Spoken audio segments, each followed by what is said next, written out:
Hello hello અમનભાઈ. હા બોલો. કેમ છો? ગીતાબેન બોલું છું. આપણે સમૂહ લગ્નમાં કામ બોલો બોલો ગીતાબેન. એટલે એક હવે હે ને તમારી જરૂર પડી છે. હા આપણે એક ફરિયાદ છે. અમે આજે 7 મહિનાથી હેરાન થાય છે. હમ તમે ઘણી વાર કોન્ટેક્ટ કરવાની કોશિશ કરી પણ વારંવાર સાહેબ વાત ટાળી દેતા હતા. હમ હવે અમે બીઆરટીસ માં હમ બીઆરટીસ રોડ 150 ફૂટ રિંગ રોડ ઉપર હમ કામ કરી છે, સફાઈ કામ. હમ અને એમજે સોલંકી નો કોન્ટ્રાક્ટ છે અમારો. હા અને દર મહિને અમારો પગાર હમ ટાઈમે કરતા નથી. હા અને 2 મહિનાથી આજે પગાર કર્યો નથી.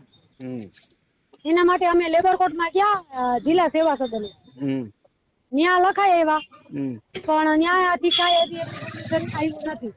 રબર તો કોર્ટમાં આજે ક્યારે ગયા હતા? આજે 2 દિવસ પેલા, 2 થી 3 દિવસ થયા. એની કોઈ લેખિત અરજી છે તમારી પાસે? નથી. અરજી એને લખી છે પણ અમે મેં ફોટો ન પાડ્યો. ફોટો પાડેલો હોય ને.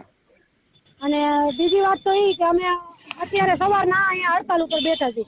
એટલે આખા રિંગ રોડ ની બધી બાઈઓ હડતાલ ઉપર બેઠી છે. હમ હમ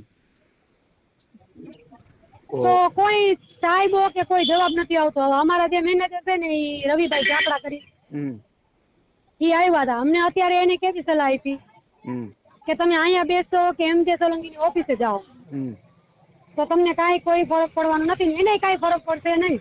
હમ તો તમે અત્યારે પોલીસ ચોકે જાઓ હમ અરજી લખાવવા. અમે અત્યારે ગાંધીગ્રામ પોલીસ ચોકે આવ્યા છીએ. અમે ઓછામાં ઓછી 35 બાયું છે. પોલીસ ચોકે જવા કરતા તમે લેબર કોર્ટમાં અરજી કરી હોય, હા એ અરજીની નકલ તમારી પાસે હોય તો હું લેબર કોર્ટમાં સાહેબ હારે વાત કરી દઉં. ભાઈ એની અરજીનું શું થયું? એ નકલ નો વળી મેં મેડમને કીધું નહીં કે મને ફોટો પાડવા દો. મેં કીધું નો પાડવા દઈ એટલે મેં ફોટો ન પાડ્યો. કોણ છે મેડમ ને? નામ શું છે?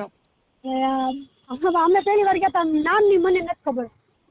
બીજા માળે, જિલ્લા પંચાયતમાં બીજા હા માળે. એ તો મને ખ્યાલ છે. મેડમ ના નંબર મારી પાસે છે પણ હવે મેડમ નું નામ મને નથી ખબર.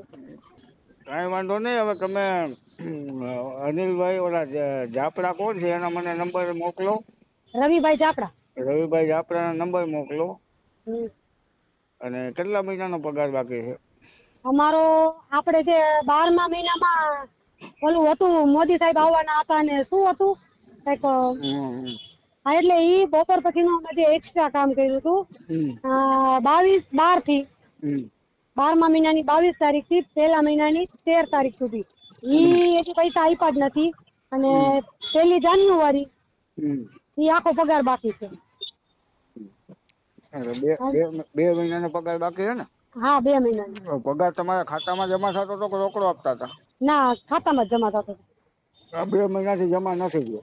હા કાંઈ વાંધો નહીં. મને એના નંબર મોકલો તમે. હા અને અરજી કરી હોય ને એનો કંઈક અત્યારે લેબર કોર્ટે તમે પોલીસ ચોકે જવા કરતા લેબર એટલે અત્યારે ઓફિસે. અમે હવે પોલીસ ચોકી અમને સાહેબે એમ કીધું કે તમે અહીંયા કરતા લેબર કોર્ટે જાઓ બહુમાળીએ. તો અમે હવે બહુમાળીએ અત્યારે જાય. તમે બહુમાળીએ જાઓ લેબર ઓફિસે હા અને ત્યાં મને કોઈ હારે વાત કરાવો. હા તો વાંધો નહીં. અમે બધા ત્યાં જઈએ. હાલો. હા ભાઈ, મને વાત કરાવો. એ હારું ભલે. હો અને ઓલા ભાઈના નંબર મોકલજો. હાલો ઈ કરી દો વોટ્સઅપ તમે અમને. બરાબર. એ હા. હા. Hello. Hello Yes. Hello. Yes. હા, દિશાબેન કાનાણી બોલો છો, લેબર ઓફિસર? हाँ जी, हाँ जी, हाँ जी. હા, નમસ્કાર બેન. हाँ जी, नमस्कार. હું સામાજિક આગેવાન અમન ગોયલ બોલું છું બેન. हाँ हाँ. હવે આપણે કંઈક બીઆરટીએસ ના સફાઈ કર્મચારીઓને છેલ્લા 2 મહિનાથી કંઈક પગાર એમજે સોલંકી કોન્ટ્રાક્ટર દ્વારા થયેલો નથી. આપને કંઈક હા હા હા, મને મળવા આવેલા હતા. એ લોકોએ અરજી પણ આપી છે. હા અને અમારે છે ને ટોટલ 3 લેબર ઓફિસર છે, જેના વિસ્તાર ડિવાઈડ થયેલા છે. તો હા. આ છે ને બીજા લેબર ઓફિસરના કાર્યક્ષેત્રમાં છે. ના, મેં તો તમે અત્યારે એમની અરજી પણ સ્વીકારેલી છે? હા. અત્યારે લેબર ઓફિસર સાથે મેં વાત કરી ને તમારા હેડ સાથે, એને તમારા હા. નંબર આપ્યા અને એમ કીધું કે દિશાબેન કાનાણીમાં આવે છે અને મેં એને ઓકે. સૂચના આપી દીધી છે તમે કે દિશાબેન સાથે કોન્ટેક્ટ કરો. બરાબર છે. 2 હા મિનિટ જી. 2 મિનિટ પહેલા જ તમારા હેડ સાથે મેં વાત કરી. કોની સાથે વાત કરી હતી તમારા આપે? લેબર ઓફિસર શું નામ છે? મોબાઈલ નંબર મારી પાસે છે, નામ નથી. લેડી છે કે મેલ છે? જાડેજા સાહેબ? હા હા, જેન્ટ્સ જાડેજા સાહેબ સાથે મેં હમણાં 2 મિનિટ પહેલા જ વાત જાડેજા કરી. સાહેબ કે હિરાણી સાહેબ? એ ખ્યાલ નથી, પણ હજી 2 મિનિટ પહેલા જ મેં વાત કરી. ઉભા રહ્યો, પાછી તમને વાત કરાવું એની સાથે. ના, એ કોઈ ઇશ્યુ નથી. તમે પ્રશ્ન કયો, કઈ વાંધો નહીં. I will sort out. પ્રશ્નમાં એવું છે કે ગઈકાલે તમને લેખિત રજૂઆત કરી હતી બેનોએ. હા હા. છેલ્લા 2 મહિનાથી એને પગાર થયેલો નથી. બરાબર. યસ હા. હવે કાલે તમને લેખિત રજૂઆત કરી હતી. આજે ફરી એને રોડ ઉપર કંઈક ચક્કાજામ કર્યું બેનોએ. એટલે પોલીસે આવીને એવું કીધું કે ભાઈ તમે જ્યાં અરજી કરી હોય ને ત્યાં રજૂઆત કરો, ત્યાંથી સોલ્યુશન આવશે. એટલે ઓકે. અત્યારે 20 થી 25 બહેનો તમને મળવા આવે છે, લગભગ આવી ગયા છે. બરાબર. ઓકે. એટલે એનું સોલ્યુશન થાય અને એનો પગાર વહેલી તકે મળી જાય. ના, ચોક્કસ અમારી પૂરેપૂરી એમાં હશે જ કે વહેલી તકે બધું થઈ જાય. અને જે પણ સંસ્થા કે કોન્ટ્રાક્ટ એજન્સી કે વોટેવર આમાં ઇન્વોલ્વ છે, જેને કારણે ડિલે થયા છે, એની સામે કાર્યવાહી થાય ડેફિનેટલી. હવે બેન, પણ હજી અરજી મને ગઈકાલે જ મળી છે. મને હજી ગઈકાલે જ અરજી મળી. વાત એ સાચી છે. સાહેબે મને કીધું ગઈકાલે તમને અરજી મળી છે, પણ બેન અત્યારે નવા નિયમો પ્રમાણે 1 થી 7 તારીખની અંદર આ બધા લેબરોના પગાર જે તે કોન્ટ્રાક્ટરે આપી દેવા જોઈએ. હા.